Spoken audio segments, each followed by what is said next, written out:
Ginoo manaa kaninyo. Manaa sa kanimo. Pagbasa gikan sa Santos nga Ebanghelyo sumala ni Lucas. Himayaon ikaw, O Ginoo. Si Jesus maingon sa iyang mga tinun-an, kung makita ninyo nga ang Jerusalem likusa na sa mga kasundaluhan, masayra ninyo nga laglago na kini sa dili madugay. Unya ang nagpuyo sa Judea kinahanglang managan ngadto sa kabungturan ug kadtong atua sa mga syudad kinahanglang mamahawa usab, ug ang nagpuyo sa banika kinahanglang dili moadto sa syudad, kay mao kini ang mga adlaw sa pagsilot aron pagtuman sa tanan nga giingon sa kasulatan, pagkaalaot gayod sa mga mabdos ug sa mga inahan nga may mga masuso ni adto mga adlawa.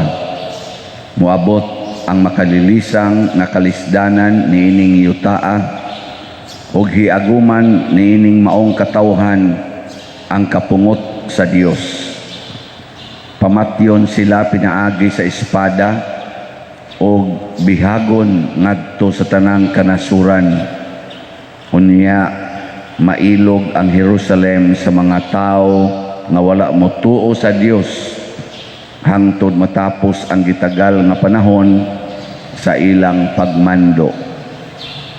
Aduna unyay mga ilhanan diha sa adlaw ug sa bulan ug sa kabituunan, kawad-an sa paglaom ang mga nasod ug mga lisang sila sa dinaguok sa dagat ug sa nagpungasi nga mga balod. Panguyapan ang mga tao tungod sa kalisang samtang magpaabot sila sa mahitabo sa tibuok kalibutan. Kay ang mga planeta sa kawanangan mutipas sa ilang naandang agianan. Unya motungha ang anak sa tao, moabot siya nga may gahom ug himaya diha sa panganod. Inigsugod nagkahitabo niining mga butanga, tindog ug hangad kamo, kay duol na ang inyong kaluwasan. Ang Ebanghelyo sa Ginoo. Dayon ikaw, O Kristo. Ang nahitabo ni Daniel sa unang pagbasa, mura ni siyag pasiuna sa mahitabo sa mga tao nga nagsunod sa Ginoo, kanang gasigig daig sa Ginoo, nagsigig hatag ug himaya sa Ginoo, nga mao'y gisulti nato sa atong tubag sa Salmo. Niingon ta nga unsa to? Hatagi siyag himaya ug pagdaig nga walay katapusan. Ang nagsuwat nining maong salmo mao si Daniel mismo. Nautong sa pagsige niya daig sa Ginoo nga didto siya sa yuta nga pagano nga lain ang gimando nga daigon, mao ang emperor, gi-accuse siya nga naglapas sa balaod. At tinuod man sa gyud, naglapas siya sa balaod. Pero ang balaod sa tao, ubos ra na siya sa balaod sa Ginoo. Nya kay ingon man Ginoo nga siya ra gyud daygon, siya ra gyud himayaon, munas Daniel mao ni iyang gibuhat gani kining gisuwat niya dinhi sa atong Salmo nag-ingon, yamog ug ulan daygan ninyo ang Ginoo, kabugnaw ug kamig dayga ang Ginoo, yelo ug niebe dayga ang Ginoo, mga gabi ug mga adlaw dayga ang Ginoo. Murag si Daniel wa siya muhunong sa nakitarang tao mo imudayeg sa Ginoo, hastang mga hayop, hastang mga kaning tanan nga nias kalibutan, apil ang mga tubig, ang bato, kaning gipanghisgutan niya dili tanan, kahayag ug kangitngit dayga ang Ginoo, mga kilat ug panganod dayga ninyo ang Ginoo. Gi paila ni Daniel ba nga ang tanan binuhat sa Ginoo, mudayeg sad sa Ginoo. Kisa may gabuhat anang imong naong ni dayeg kas Ginoo, kada nimo tan-aw sa imong naong. O nagsige kag mahay sa Ginoo nga mao na imong naong. Daghan ra ba kay na karon? Ang atong tumong dili ang pagpanindot sa tong naong, di pagpanindot sa tong lawas, ang pagdaig sa Ginoo. Nga karon kay nga akong dila giluasan man ako sa inon, mga luas sa dila dahigan ninyo ang Ginoo. No nang gasigig sakit ron luas. Ana dahigan gyud ang Ginoo. Kanang imong bana kisa may gahimo na. Nya ni daig kas Ginoo kada nimo tan-aw sa imong bana. Ha? Kamo mga asawa, daig mo? Di ba maningog? Kanang imong asawa sad, ikaw bana kisa may gahimo ana. Oh, daig sad ang Ginoo tungod sa pagkakita nimo anang imong asawa. Kamo mga ginikanan kana inyong anak kisa may gahimo anak. O dili biya kamo ang Ginoo biya. Nya nagdaig mo sa Ginoo kada niyo tan-aw sa inyong anak. O yaw-yaw balikas pangasaba. Oh, klaruhan na ninyo ha. Kamo kisa may gahimo ninyo. Nya ikakita na ko ninyo nagdaig ko sa Ginoo. O magdaig na ko sa Ginoo kung naikolekta. Wag ikolekta, moingon ako pasti landlord alkansi tani misahada. Sakit pa to luas wa pag-ikolekta. Mao na kinahanglan kay taog awareness. Og ato yung tinud-on og kanibang pamalandong mao tong pag-akyos na ni Daniel. Wa man gid siya mo patuo, gihug siya ngadto sa leon, mga leon, tangkal sa mga leon, gutom nga mga leon. Nya ang hari nga si Darius, usa siya ka hari nga dunay kasing-kasing nga iyang na nituo siya ni Daniel, pero wa man siya mahimo kay balaod man. Itong ihog, itong sayos buntag, matod pa sa itong unang pagbasa, ang hari in town, wa katog, wa mukaon, kay guol kay siya, kay iyang best friend, igo sa balaod, gisayo niya adto dito sa tangkal, singgit in town siya, Daniel, giluwas bakas imong Ginoo, sus nitubag si Daniel dito sa ilaw, mahal nga hari, nagpadag anghel ang Ginoo dire. Wa gyud ko unsa as leon kay gitakom sa anghel ang babas leon. Suko kay hari pagkuha niyang Daniel dito, gihug bitaw niya kadtong mga nagsumbong niya, apil pang ila mga mga anak, asawa, ay mga laki ra may mo sumbong sa una. Hastan wap agan ni kuno mo tugkad siyuta, gikunis-kunis nas mga leon sa may punto ni ini nga kanang mga taong di mo tuo Ginoo silutan gyud. Muna diri sa atong ebanghelyo ang pagsupak-supak sa mga Hudiyo ngadto sa Dios, gitag-an ni Kristo nga moabot yung panahon nga likusan mo sa inyong mga kaaway o pamatyon mo. Unsa may supak-supak sa mga Hudiyo ngadto sa Ginoo adtong panahon ni Kristo, kana bitang kwarta ang ilang gihimong sentro. Mao tong pag-abot des templo, iyang gilimpyuhan ang templo ni Kristo, iyang gilimpyuhan. Pero gipatay na hinaos Kristong ng limpios templo kay gusto gid sila kwarta.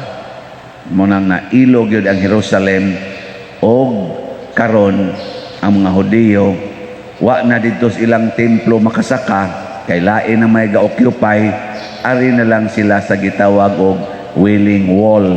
Ari na lang sila magparok-parok sa ilang ulo sa paril na nagtuboy bas templo. Tan templo babaw di paril dire. Kaapil sa dito pag adto na mo sa Holy Land, parok-parok sa kungo dito. Kay suluban man kana niya nana niya naasa dito parok-parok niya pang suksok nimo imong petisyon ana mga lungag-lungag sa paril. Unsam na siya kasakit kay nahugno ang ilang authority sa pagsulod sa ilang gimahal nga templo. Ang ikaduhang bahin sa ebanghelyo naghisgot nga ang kalibutan mismo tapuson sa Ginoo. Mao na siya gitawag katapusan sa kalibutan, kay ang kalibutan mao man ang templo sa Ginoo.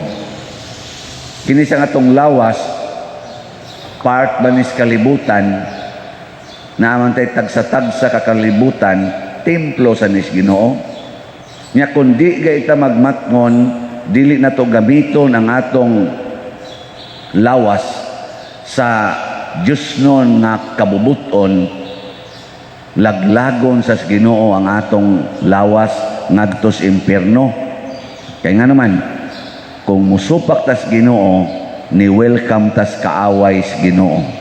O ang Ginoo dili manghilabot, dili siya manalipod kanato.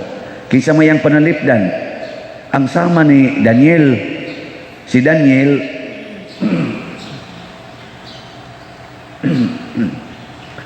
si Daniel nagsunod sa Ginoo agitak ang babas leon niya kadtong mga nagsumbong niya wa man to magsunod sa Ginoo gasunod mas balaod sa tao unsay resulta pag abot nga to leon agi kunis dayo niya kamo gasunod mo sa Ginoo ha mura man gud mo mapanagan-on kay ang sunod. Di mo mamalikas,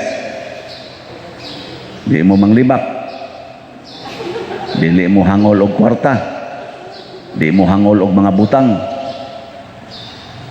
di mo masigi og pangigian na inyong mga yuta na mga kural. Di mo magsigig kasukuan ang mga taong gasigig daot ninyo. Pareha mong Daniel na okay ra gyud kaayo bisag isumbong magpalabay ra sad ngadto sa babaliyon. Kamo mga asawa, ang inyong asawa, ang inyong bana, mangabit, dili mo masuko. Muhilak ra mo sama ni Maria, na muhilak ra nya di masuko. Ano mo lagi mong tingog? Ang pare, di masuko kung wa na'y kolekta. Mo ni atong check upon kay kundi na ganita magsunod sa gustos Ginoo patay kita.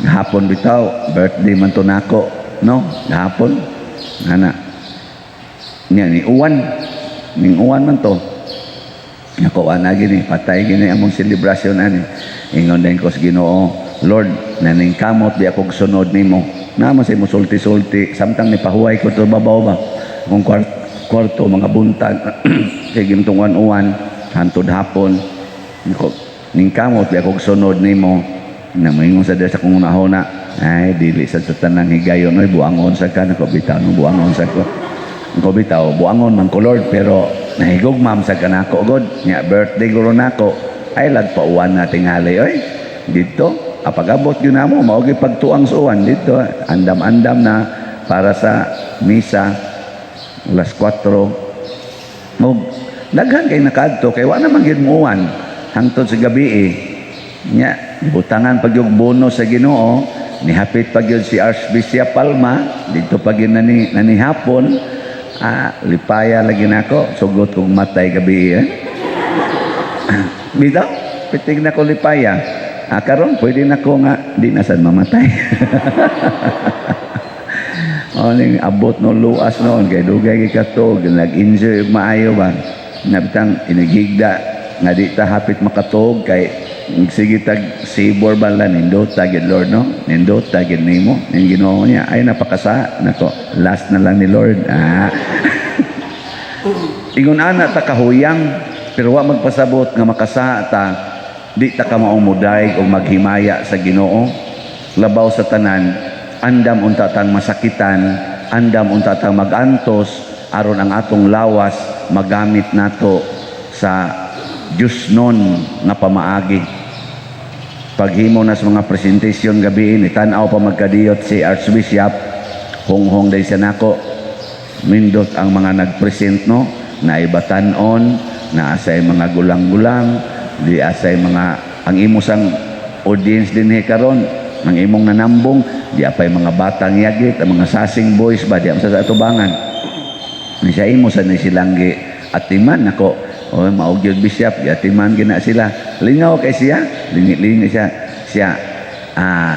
Klaro kayo ni, you manage well your parish. Ana siya. Lipay sa ko nako. Walang yung kakibaw, bishop. Lipay kay siya. Nakaingon sa ko nga, gamay, daan naman sa kuya daghang kabuang god, naman sa kuya daghang kakuwangan, pero di din na mo'y tanaos Ginoo. Ang tanaos Ginoo ang ato yung pagkamakanonayon nga mo balik pag ingon Lord nasayop ko pero mugbago ko magbasol ba maghinulsol muna paduong naman ta Adbento panahon na sa paghinulsol panahon sa pagbasol unsay nabuhat na tong di maayo atong basulan kay ang Ginoo malipay man ana nya ihatag ra pod niya ang kalipay o katagbawan. Iya rasang ipada ang iyang grasya. Muna, di ta maguol kung masayop ta, makasa ta, ang atong kagulaan kung maparihan atas nagsumbong ni Daniel nga di gyud mo compromise. Maliwat unta ta sa hari nga bisan tinuod ni hatag siyag order pero ang iyang kasing-kasing naghilak. Ang iyang kasing-kasing ngandoy nga mugawas gihapon ang gahom sa Ginoo. Namang gipanahon nga murag mapugos daghimog sala tungod sa balaod sa atong lawas, pero ang ato untang kasing-kasing magminatay unta sa kaguol ngano nga nadako sa akong lawasnon nga kailibgon or lawasnon nga kahuyang. Kana mo importante kayo para sa Ginoo. Unang lumba lang ta ani, okay say maghimo ani. Si Santa Catalina of Alexandria, bright ening bayhana niya may mo sangyaw ba dito man sa Egypt niya iyang gipriso ni siya kay gi persecute man to mga Christians mga 4th century gipriso ni siya pagpriso niya mobisita man dito ang Empress ang asawa bas emperor niya perti man niya ka sikat tungod sa maik siya musulti na-convert niya ang Empress hasta kato mga guard dito hasta pang head sa guard sa prisuhan na-convert niya pertin suko as emperor gipatay siya pag adto na mo sa Mount Sinai tangas mamingad to sa tiilan ana naidako kayo diha nga monasteryo or chapel simbahan ba to dedicated to Saint Catherine of Alexandria kay sikat gid kay siya dito sa Egypt tungod sa iyang kabuutan og ka-bright og iyang ka putli hangtod sa kamatayon wa matapos hangtod karon ang iyang dungog og himaya natakdan siya sa Ginoo muna ang karkar karon Archdiocese of Cebu ug ang Diocese of Dumaguete. Grabe kay ilang paghimaya sa Dios pinaagi ni Santa Catalina. So maintang maliwat-liwat sa daniya bahalag mga matay basta Holy. Sige, manindog na ta. Diha sa hugot nga pagtuo ug pagsalig atong ipadangat sa Ginoo ang atong pangamuyo ug moingon kita, Amahan, dungga ang among pagampo. Amahan, dungga ang among pagampo. Nga ang mga namunuan sa simbahan, magmakanunayong magsangyaw sa maayong balita sa kaluwasan, magampo kita sa Ginoo. Amahan, dungga ang among pagampo. Nga ang anaa sa mga kadagkuan sa gobyerno, dili malingla sa mga bulawan, sa lapi ug sa gahom, magampo kita sa Ginoo. Amahan, dungga ang among pagampo. Nga alang ni atong naganto sa nagkalain-laing matang sa sakit, nga makabaton na sila og hingpit nga kaayuhan o kahupayan diha ni Kristo, magampo kita sa Ginoo. Amahan, dungga ang among pagampo. Nga ang mga nag-alagad sa mga masakiton o ubang hutong sa katilingban, makabaton kanunay o grasya sa paglahutay o nga mapanalipdan sila, magampo kita sa Ginoo. Amahan, dungga ang among pagampo. Nga sa atong pagsaulog sa 500 years of Christianity, magmalampuson unta ang tanan nga kalihukan, ilabi na sa mga parokya ug atong mapalawman ang atong pagtuo ug paglaom isip mga binunyagan, magampo kita sa Ginoo. Amahan, dungga ang among pagampo. Nga ang sulugoon sa Dios, Teofilo Kamumot, Obispo, mabayaw na sa kadungganan sa altar, magampo kita sa Ginoo. Amahan, dungga ang among pagampo. Alang sa mga proyekto dinhi sa atong simbahan nga pinaagi sa pangama o paggiya ni San Vicente Ferrer, magmalampuson og mahumanunta sumala sa atong mga giplano o gipangandoy, magampo kita sa Ginoo. Amahan, dungga ang among pagampo.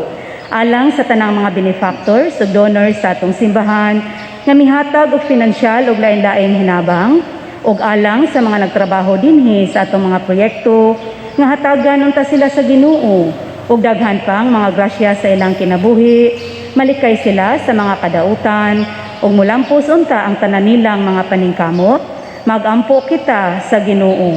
Amahan, dungga ang among pagampo. Nga kadtong mga nangamatay, ilabi na sa atong mga gihandom karon, makaangko na sa kinabuhing dayon uban ni Kristo, magampo kita sa Ginoo. Amahan, dungga ang among pagampo. Ginoo, kaluy ang imong katawhan diha sa pangama ni Santa Catalina sa Alejandria, dawata ang among pangamuyo, pinaagi ni Kristo nga among Ginoo. Amen.